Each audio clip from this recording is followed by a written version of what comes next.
thing. Don't be influenced by what anyone else thinks. Yeah, I agree. And you can sound between them if you like kind of agree. Wait, can you say it again? After graduation from high school. I feel prepared to enter the real world. Alright. Why are you standing by your standing? Anyone can go anytime. Alright. I think high school doesn't necessarily teach you everything. I think university, I feel, teaches you a lot more than high school. It prepares you a lot more mentally, I think. So yeah, that's probably why I understand that. Alright. We have to acknowledge something, that we have to acknowledge the shortfalls of high school, but also the growth of it. So after high school, number one, you learn interaction with people. You interact with your friends and like that. You learn the core subjects which can help you in university and jobs. So if you think about the real world, it's like half-half. That's why neutral is different. Alright. I feel like I have to learn a lot more values, how to interact with people, and generally like stuff like taxes is really hard to do. I don't think I'm ready to do any of that. Anna? So high school and university are two very, very different things.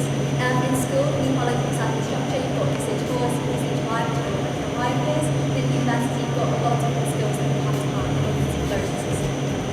Alright. Let's go to this side. One more and then we'll go to the next one. We have 5 on. So in my opinion, I think I've learned enough to go through your point, but there's still obviously much more, and that's gonna come with experience in the Alright, fair enough.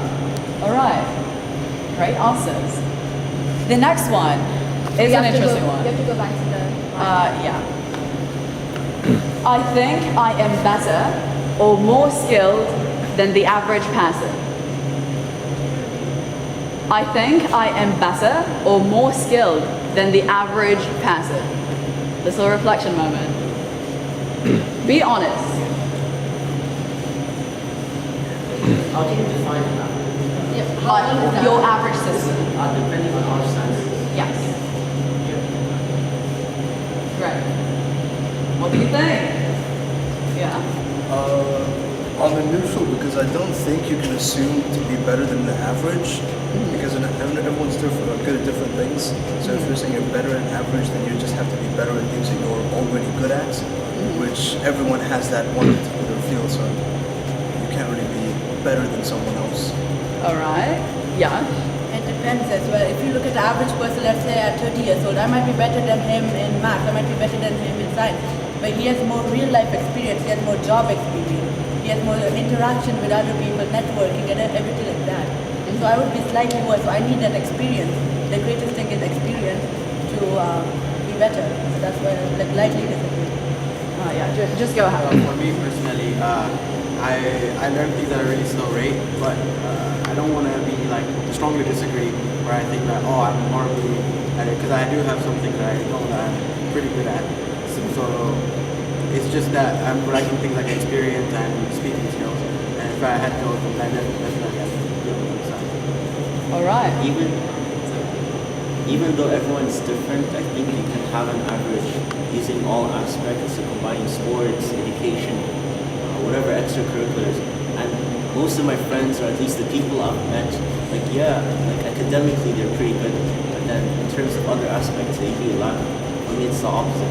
So I feel like academics not going to get you everything right. That's what I think. Personally, I feel like as growing up, since I'm still in year 9, I feel like I got a lot more opportunities than like the average person.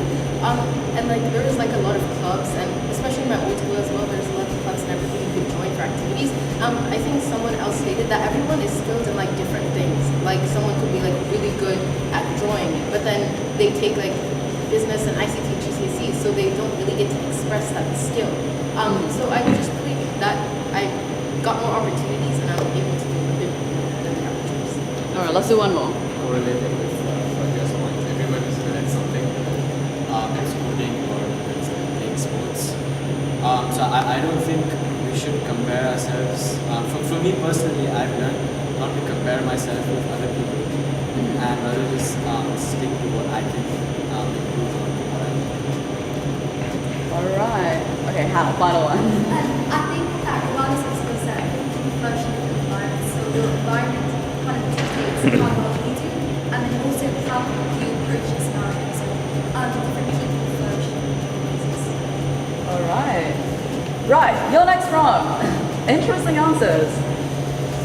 I like this one. Not hurting one's feelings and confidence is more important than being brutally honest. So, not hurting someone's feelings or their confidence is more important than being honest. Brutally honest.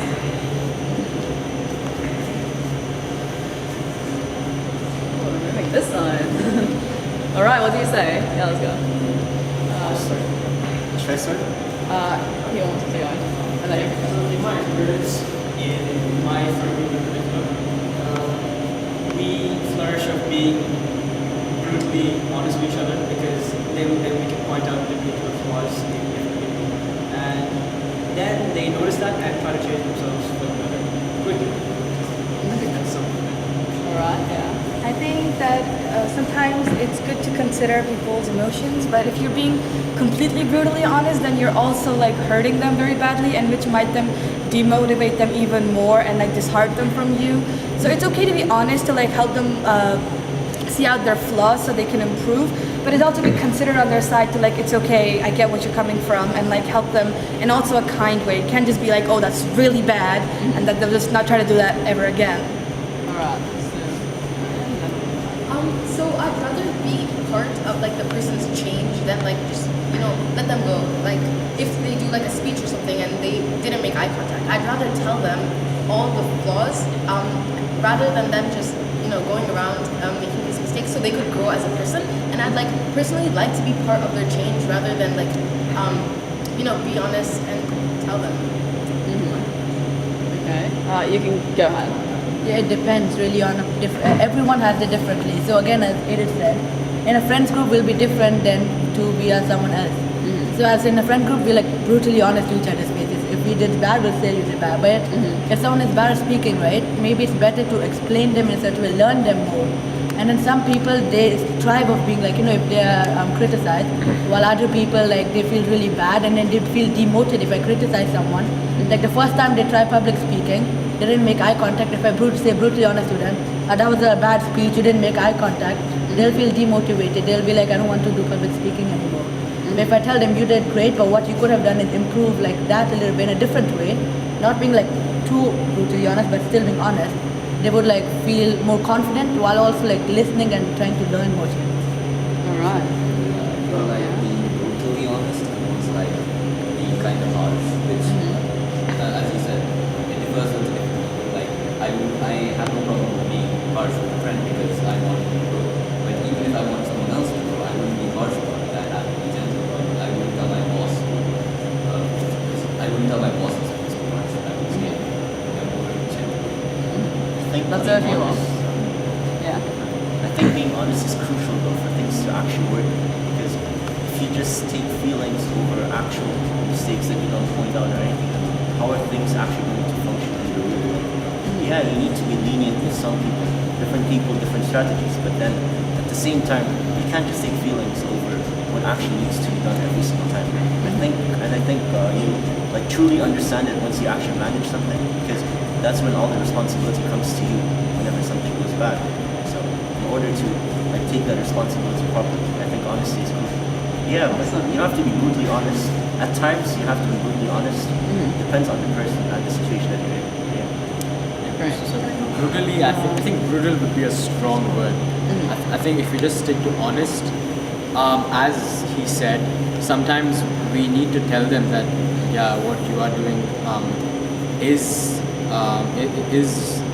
not in a way wrong, can be improved. We don't want to hurt them completely. As Yash said, someone's trying something for the first time and then they don't do as well as they want, and then we tell them, oh man, you're trash at it. Obviously that kind of demotivates them and prevents them from doing it again. Right. But we also don't want to we want to actually tell them the truth. I think for me it's more of telling the truth than what do you call it? Seeing someone's feelings. I think for me it's more about accepting the truth.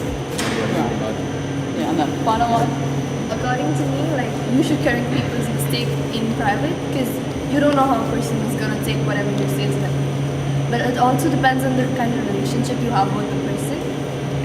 And genuinely, like, I would be embarrassed if someone corrected me in front of a lot of people, but otherwise, like, if they corrected me in public, I would take it as a positive feedback. And yeah, that's it. Awesome. Thank you. Let's do the next one. This is a really interesting one, and we think about this a lot when we like doing assemblies with parents and meeting with parents, and this is something that if you come in, you'll get used to doing. Now it might seem like really scary, like a meeting with a parent, but you get used to it. So here's the prompt. Having charisma when you persuade someone is more important than actually knowing what you're saying. So having charisma when you persuade someone is more important than actually knowing what you're saying. Can you explain that? Yeah, so the way, so when you're trying to convince someone to do something, it's a lot more important, the way you talk to them and how you make them feel is more important than if you literally don't even know what you're saying. So it can give you an advantage. Interesting. What do you think, Alicia?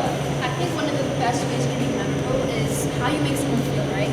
Your first impression is how you make someone feel. So if you associate them with good feelings like joy and enthusiasm, they will associate whatever it is you're trying to convince them to believe.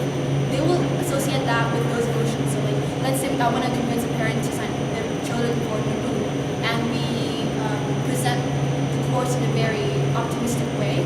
They will associate that feeling with the course, so they'll be more likely to enroll their children, and also they will associate their children with that. So I think it's very important that you come across in a very enthusiastic way. But if what you're But if what you're convincing them to do is wrong in whatever way, then no matter what way you try to convince them, you are wrong in that situation. So it doesn't matter if you have loads of charisma but you're talking like nonsense. I think in Toastmasters we also follow this thing. It's not about what you say; it's about how you say it. So if you're actually trying to prove a point as to why you should do something, in the scientific world you would use like evidence and facts and all. But when you're just talking to a friend and asking them to convince them, I think coming from a friend and maybe also accounting from experience, what you say, how you convince them to do it, how it will improve their life in a more exponential way. I think that's really, really good. I think when speaking to someone, having charisma is very important, because usually whenever you're speaking on things that are not factual based, like science, like you said, you need to be able to persuade them in something that they've probably set in or have been doing since they were a child. So if you want to be able to make someone move out of a mold that they've been in for, let's say, 5+ years, you're going to need to be charismatic and also be able to have them change the way they think, not just what they do. I think so if we look at our modern world leaders, would we say our leaders are the smartest people in the nation? We wouldn't say they are the smartest, but what are they best at? They are charismatic. They can rile up a crowd to vote for them. They can rile up a crowd to agree with them. Like, the basic thing that makes us human is our voice, is our way of communication. There's no point in having the best knowledge on the planet if you can't convey it to someone in a way that they'll understand. Being the smartest person would just be to yourself. But if you're smart and you have a really good way of convincing someone or conveying your information, they'll also think you're smart. Like Yash said, our world leaders having the ability to like rile up a crowd is basically playing on their emotions. So if they see you in a good light, then they automatically agree with you or like agree with the statement that you're trying to put forward. So yeah. And if you're like very dull and not enthusiastic, charismatic yourself, then the opposite person who's trying to convince will automatically like lose interest because you yourself are not like displaying it well, and they would not want to join it anyway. Final one, you wanted to say something?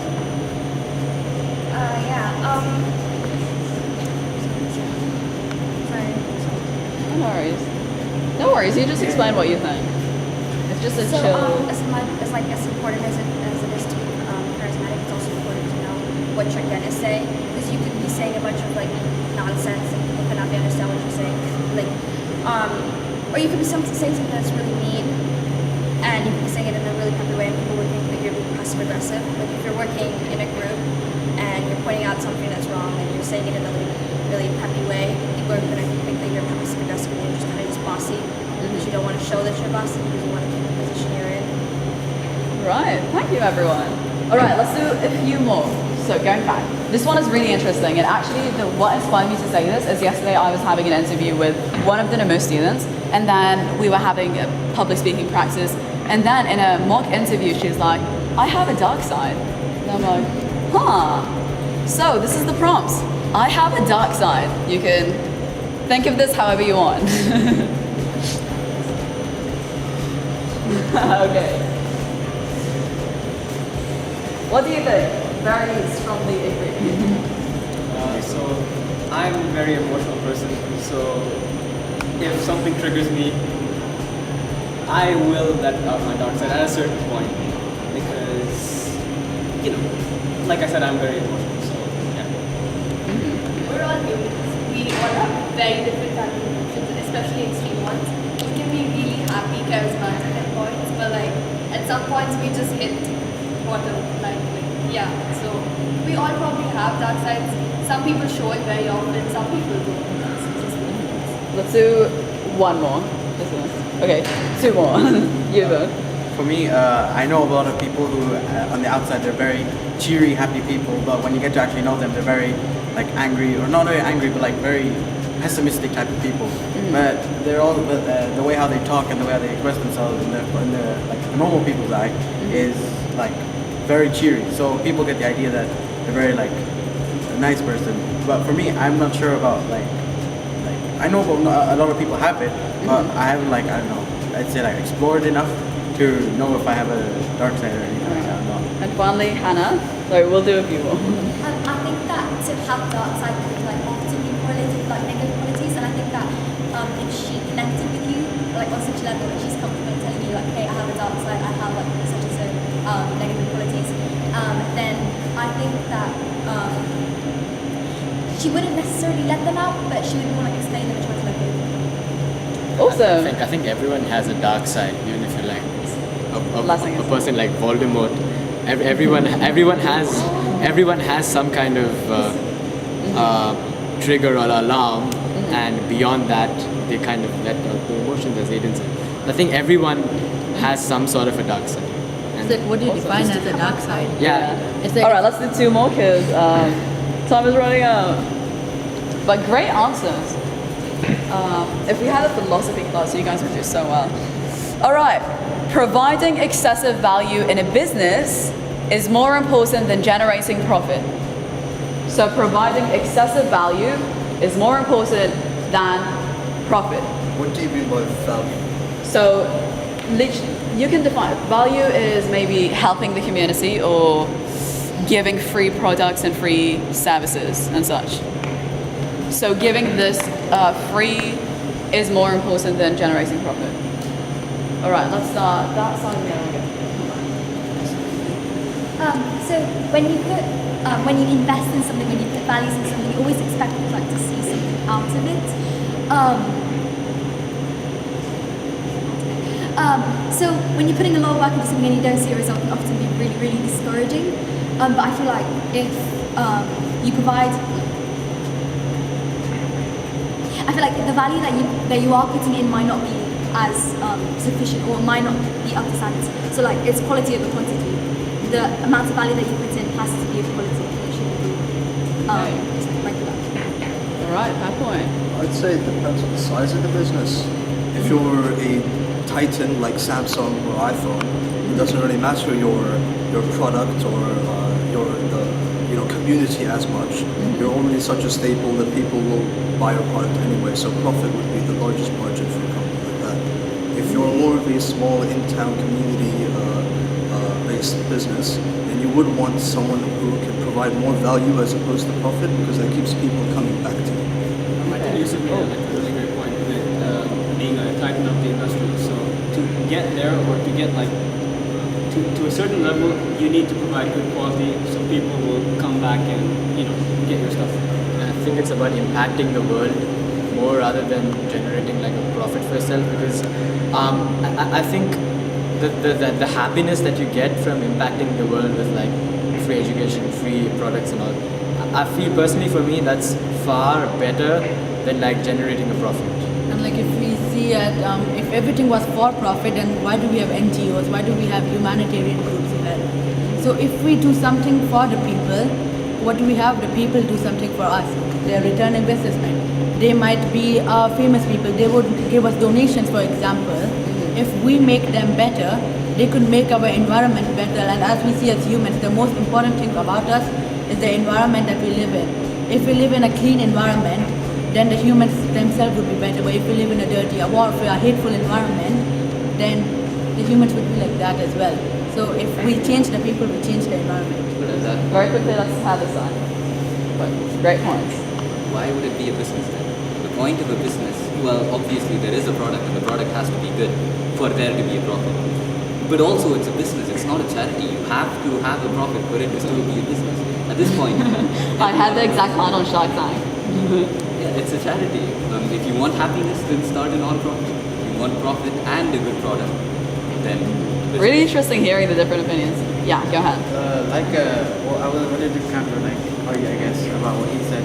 How would you, let's say you're a small business and you do have a really niche product. But we have 1 more minute, so we need to speed up. So, how would you get around to tell people that, oh, my product is really good?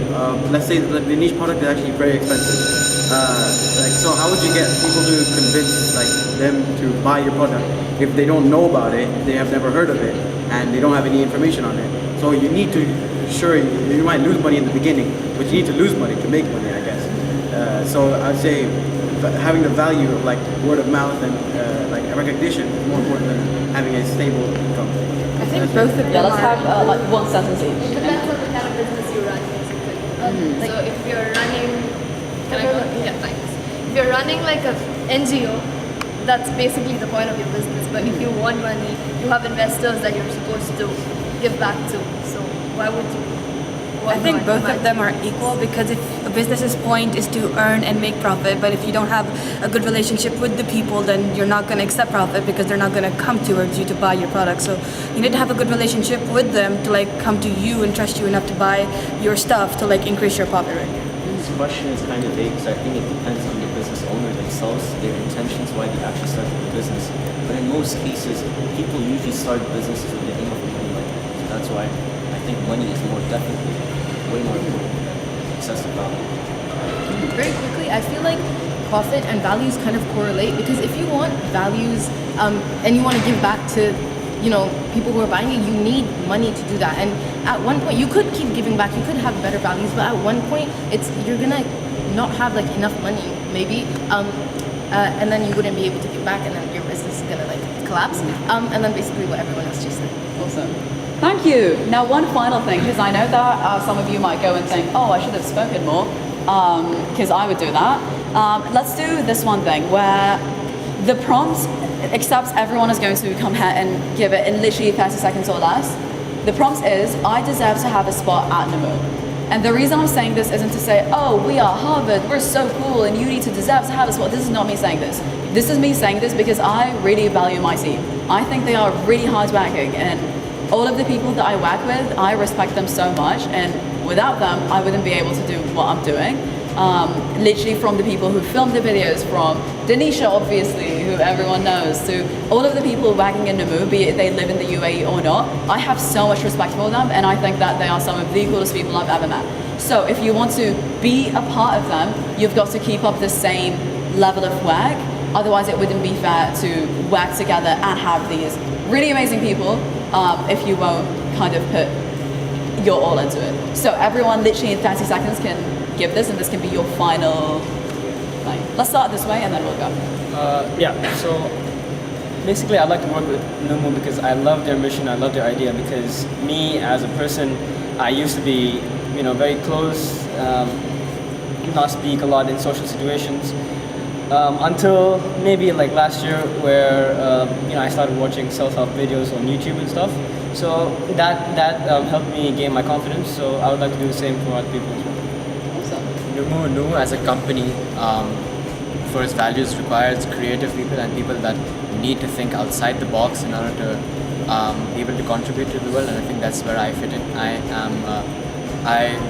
I thrive on creativity and thinking outside the box, so yeah, I think I would love to work with the team and explore. Awesome. And as you start, just mention you on it, my name is, and then say that. My name's Isa. and I think I deserve to be a NUUMU because I find what they do very interesting. And I find the mission very appealing, especially to most people, especially because what I do, or the way I am, I used to be very closed off as well, until people had to bring me out of it. And I think that I can do that for others. So like one word would describe it, it's like passion. Like what NUUMU does is like something like where I hold very dear to me, and it's the idea of communication. So it's something that I really like, and I think so that everyone should be able to know how to communicate themselves in the best way possible. Because without communication, no one is no one, and without communication, there is no humanity. So the idea of it, and then the time I can put into it, I think so. My name is Hassan, and for me, the story of like the whole NUUMU, and it's very inspiring, as I believe that more people should have a voice in what they say, and more people should like express themselves. And like most people here, I was also a very closed off person until I tried joining things like the MUN and things like that to like just make myself speak better. I wouldn't say I'm like I'm perfect at it now, but I still would like to share on what I know to other people. So my name is Ishal, and I believe the whole NUMMU mission is very admirable, and I think I'm very good at communicating skills, and I'm persuasive, so I would love to help people find their voice. And like everybody else said, I was also quite closed off, and like joining things like MUN and other talking communities, I was able to find my inner voice and my confidence, and was able to speak out my heart. So I would love to be like one of the person who helps another person speak out their inner voice, and that would be just awesome and like very gratitude for me. I'm Naira Manal, and to me, I feel like confidence changes a lot of things for you. It's just in school, outside of school, when you talk to a lot of people. Charisma and confidence is very important, and I feel like by volunteering, I would learn a thing or two, or many maybe, and that's why I would like to be a part of it. My name is Pragya, I'm in Year 9I, and I very strongly believe that one of the best ways to spread a message is to be like a living example of it. So I attended NUUMU's first event before, and I can tell you, it was probably one of the best events I've been to, and I learned a lot from that event. And I feel like if I learned that much from just one event, how much impact it could make for so many other people, especially some people here were closed up before. And like Yusuf said, I would like to help people open up and help with all these spectacular events. Thank you. My name is Hannah and I'm in Year 9, and I truly admire NUMMU's mission. I truly admire the fact that they're enabling people to gain these skills that will benefit them not only in school but after school as well. I'm a part of several school clubs, and a lot of people have invested in me and have enabled me to find my voice and enabled me to unleash my creative side and unleash the side of me that has truly allowed me to flourish in different aspects, not only academically but in dance and all the other activities I partake in. In Islam, I'll keep it real with you guys. I do work, but then I don't really love work. So then, but when it comes to things that I genuinely love doing, so for example, I definitely would put my passion, everything into it, and I would love. My biggest regret is not having someone to teach me about real life world skills. So I think this is something that NUUMU have achieved and will hopefully achieve better in the future as well. And I definitely would like to be a big part of that. So hopefully in the future, if they become like a company like 8 Billion Ideas, something like that, I'd definitely love to be a part of that. My name is Rich. The reason why I would like to join NUMMU Academy is because of the energy that they bring and the contribution that I would bring, and mainly for all the great ideas they have.